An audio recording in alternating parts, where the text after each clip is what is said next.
पिछले वीडियो में हमने surface anatomy of pectoral region देखा था। इस वीडियो में हम पेक्टोरल रीजन का जो सुपरफिशियल फेशिया है उसके बारे में मैं आपको बताऊंगी। सुपरफिशियल फेशिया है, ये बहुत ही छोटी सी टॉपिक होता है, लेकिन इसमें क्योंकि कंटेंट्स होते हैं, 4 कंटेंट होते हैं, जिसमें से एक कंटेंट जो ब्रेस्ट है वो बहुत इंपॉर्टेंट होता है, इसलिए इस आपको वाइवा में ये क्वेश्चन पूछा जा सकता है। तो सुपरफिशियल फेशिया कहाँ क्या लोकेटेड है? सबसे पहले तो जो पेक्टोरल रीजन है, पेक्टोरल वही आपको मैंने बताया था, ग्रीक में पेक्टस मीन्स आपका जो लैटिन में पेक्टस मीन्स चेस्ट वॉल। तो पेक्टोरल फेशिया स्किन के नीचे जो फेशिया होता है, फाइब्रस बैंड होता है, ये कवरिंग एक तरीके से चेस्ट की है, स्किन के नीचे होगा, फाइब्रस बैंड होगा। लेकिन इसमें क्या इसके कंटेंट होते हैं? इसके 4 इम्पॉर्टेंट कंटेंट होते हैं। वो क्या क्या है? एक तो क्यूटेनियस नर्व्स हैं। जब नर्व्स हैं तो वेसल्स भी होंगी, ब्लड सप्लाई भी होगी, इसको आप ऐसे याद कर सकते हैं। एक मसल होती है इसमें, प्लेटिज्मा। और 4th कंटेंट जो है इसका मोस्ट इंपॉर्टेंट इज ब्रेस्ट। तो ब्रेस्ट जो है it is a content of the superficial fascia of anterior chest wall. तो सबसे पहले क्यूटेनियस नर्व्स जो है, इसकी जो नर्व सप्लाई है, ब्लड सप्लाई है, और एक मसल भी है और ब्रेस्ट टिश्यू है। तो ये जो सब इसमें आपको जो क्यूटेनियस नर्व्स हैं, क्यूटेनियस नर्व्स जो आपके स्किन को सप्लाई करती हैं, स्किन के जो आपके सेंसेशन लेके जाती हैं और जो स्किन के लिए जो सप्लाई आता है। और ये क्यूटेनियस नर्व्स जो हैं ये हम किस तरीके से इनको डिवाइड कर सकते हैं? The cutaneous nerves of pectoral region, अगर मैं आपको यहाँ पे इसे दिखाऊं, ये क्लेविकल है, ये आपका स्टर्नम है, और ये आपका जो हमने बताया था स्टर्नल एंगल या एंगल ऑफ लुईस है। ये इस पे यहाँ पे कौन सी नर्व कौन सा कोस्टल कार्टिलेज आ जाता है? Second costal cartilage. तो 3 क्यूटेनियस नर्व्स तो आपकी यहाँ से सुप्रा क्लेविकुलर पोर्शन से स्टार्ट होती हैं। इनको हम क्या नाम देते हैं? सुप्रा क्लेविकुलर नर्व्स। तो ये 3 हैं। अब 3 हैं तो इनको हम क्या क्या नाम देंगे? जो बॉडी के मीडियल पार्ट, बीच सेंटर के नज़दीक है, उसको हमने दे दिया नाम medial branch of supra clavicular. जो सबसे बाहर की तरफ है उसको हम क्या कह देते हैं? लेटरल। तो ये लेटरल हो गई। और बीच में क्या हो गई? इंटरमीडिएट। तो ये आपकी जो वेसल्स हैं, नर्व्स हैं, क्यूटेनियस नर्व्स, ये आती कहाँ से हैं? ये क्लेविकल के ऊपर के पोर्शन से आती हैं। तो they are supraclavicular nerves. और ये आपको कहाँ तक सप्लाई करती हैं? और इनका जो एरिया होता है वो आपके इस एंगल ऑफ लुईस का जो बताया था, सेकेंड को आपकी जो रिब है वहाँ तक का ये सप्लाई इनका क्यूटेनियस नर्व्स का होता है। अब ये तो आ गया। और ये जो आपकी सर्वाइकल प्लेक्सस से आ रही हैं, कहाँ से आ रही हैं? They are coming from the cervical plexus. लेकिन कौन से रीजन से? हमने देखा है वहाँ पे अलग अलग रीजन है। तो ये C3 and 4, ये जो पार्ट है, these are supplied by C3 and 4। अब हमें लगेगा कि भाई 4 के बाद 5 आ जाएगा, लेकिन ऐसा नहीं है। अब जो सेकेंड रिब के नीचे का जो हिस्सा है वो क्यूटेनियस नर्व्स जो आपकी आती हैं वो आती हैं एंटीरियर क्यूटेनियस नर्व्स। ये कहाँ से? ये T2 से आती है T6 तक। और हमें पता है कि यहाँ पे जहाँ पे जिफिस्टर्नम का आपका एपिगैस्ट्रिक फोसा है वहाँ पे T7 आपकी आके ज्वाइन हो जाती है। तो ये T6 तक आती है। T2 से T6 यहाँ पे आती है। ये तो एंटीरियर क्यूटेनियस नर्व्स हो गई। ये एंटीरियर सामने की तरफ। एक होती है लेटरल क्यूटेनियस। तो लेटरल क्यूटेनियस जो नर्व्स आती हैं वो आपकी T3 से T6 तक आती हैं। They are coming from T3 to T6। T2 वाला पार्ट लेटरल पोर्शन को आपका सप्लाई नहीं करता है स्किन में। T2 वाला आपका केवल एंटीरियर पार्ट में सप्लाई करता है। जो लेटरल पार्ट वाला जो सप्लाई है वो T2 नहीं होता। तो ये T2 जो लेटरल पार्ट वाली है ये कहाँ चली गई? ये जो T2 है ये इंटरकोस्टोब्रेकियल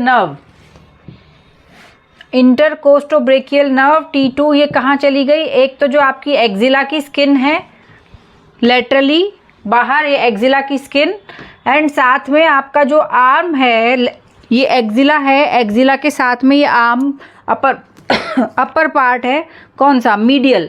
मीडियल क्यों है ये आर्म का, क्योंकि this is towards the body, तो ये medial part of upper arm को और एक्जिला को सप्लाई करती है। ये T2 आपकी लेटरली यहाँ पहुँच गई, तो ये T2 से T6 और ये T3 से T6, यहाँ की T2 आपका थोड़ा सा एक्जिला और अपर आर्म सप्लाई कर रही है। आपने देखा सीधा C3-4 के बाद में T2 पे आ गए, तो जो बात बीच की जो है C5 से लेकर C8 तक और T1, ये कहाँ चली गई, ये they are pulled to supply the upper extremity on both sides. ठीक, तो ये ध्यान रखना है, C5, C8 और T1 they are pulled outwards in the upper extremity. C3, C4 तक यहाँ, उसके बाद में T2 से T6, तो जो बीच की जो आपकी C5 से C8 और T1 है, it has been, they are given the, उनको कौन सा काम दे दिया गया, उनको काम दिया है कि वो अपर एक्सट्रीमिटी को में जाए और वहाँ पे आपका नर्वस सिस्टम को सप्लाई करें। तो ये आपकी cutaneous nerves of pectoral region, this part is important. वो आपसे पूछेंगे कि यहाँ तक का जो आपका सेकेंड रिब तक का कौन सा सप्लाई है, C3, C4 से आता है, और उसके बाद में जो आपका आता है नीचे वो आ जाता है T2 से T6। तो ये आपको MCQ में भी आ सकता है और ये आपको वाइवा में भी पूछा जा सकता है। तो ये तो आपकी cutaneous nerves of pectoral region. अब क्यूटेनियस वेसल्स जो होती हैं, क्यूटेनियस वेसल्स जो होती हैं ये भी दो तरीके से होती हैं, एक तो एंटीरियर, एक लेटरल। जो एंटीरियर आती हैं they are branches of the internal thoracic artery, और जो लेटरल होती हैं ये आती हैं from the posterior intercostal artery. ये याद रखना है, जो क्यूटेनियस वेसल्स हैं ये जो सप्लाई कर रही हैं, परफोरेटिंग ब्रांचेस जो इंटरनल थोरेसिक है, ये तो एंटीरियरली प्रेजेंट होती हैं along with the nerves. Internal thoracic की ब्रांच एंटीरियरली प्रेजेंट होगी, और जो पोस्टीरियर इंटरकोस्टल वेसल्स हैं वहाँ से जो आता है वो लेटरल पोर्शन में आके आपको इनके साथ वो बाहर आती हैं। अब इसमें जो फीमेल्स होती हैं, फीमेल्स में T2 से T4 तक वाली जो ब्लड वेसल्स हैं they are very much developed because they have to supply the breast tissue also. तो दिस इज़ इम्पॉर्टेंट। फीमेल्स में ये जो आपका T2 से T4 तक का है, फोर्थ मतलब आपकी जो सेकेंड और से फोर्थ तक जो ब्रांच है क्यूटेनियस वेसल्स की, they are important, well developed. अब एक आ गई, इसमें हमने पढ़ा था, दो चीज़ें हमने पढ़ ली ना। Third component is प्लेटिज्मा। What is this प्लेटिज्मा? प्लेटिज्मा is a muscle. ये सुपरफिशियल फेशिया का content, only muscle content of the superficial fascia is this प्लेटिज्मा muscle.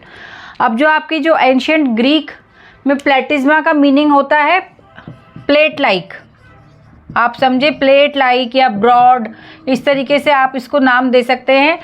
बिल्कुल, यानी कि वो बहुत ब्रॉड होता है और बहुत पतला होता है। प्लेट कैसी होती है? बहुत चौड़ी होती है और एक बहुत एकदम पतली होती है। तो इसी तरीके से ये प्लेट लाइक है, इसका नाम प्लेटिज्मा है।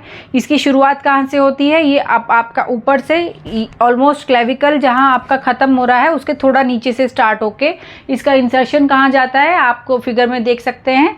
इसका इंसर्शन जा रहा है मैंडिबल में, ऊपर आके मैंडिबल में ये इंसर्ट हो जाती है।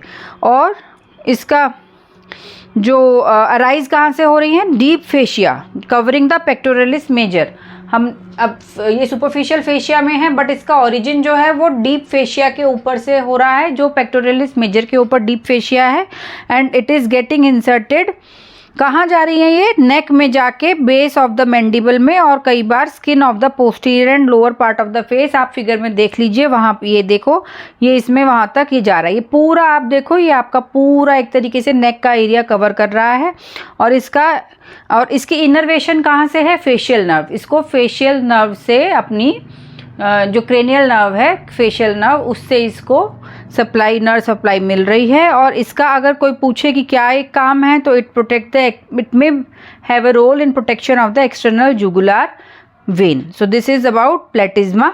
और the fourth component of this superficial fascia is breast. Breast पे हम पूरा एक लेक्चर अलग से लेंगे, उसको हमें पार्ट्स में डिवाइड करके लेना पड़ेगा. It is a long question, not केवल वो सिर्फ एक लॉन्ग क्वेश्चन है इसलिए इम्पॉर्टेंट नहीं है, but because if you after MBBS definitely you are going into clinical practice, आप चाहे कुछ भी बनेंगे. ये ब्रेस्ट जो है, ब्रेस्ट की जो मैलिग्नेंसी है, इट अब तक के लिए it is one of the most common cause of malignancy in women. तो इसलिए ये इम्पॉर्टेंट है कि कोई भी महिला अगर ब्रेस्ट लंप लेकर आपके पास आ रही है, आप किसी भी स्पेशलिटी के हैं, तो आपको कम से कम उसका इनिशियल जो आपको कैसे वर्कअप कराना है और क्या क्या चीज़ें देखनी है वो पता होना चाहिए. तो ब्रेस्ट को हम वहाँ पे नेक्स्ट वीडियो में डिस्कस करेंगे. आपको ये वीडियो अगर पसंद आया है तो अपने फ्रेंड्स में ज़रूर शेयर करिए, वीडियो को लाइक करिए और हमारे चैनल को सब्सक्राइब करिए.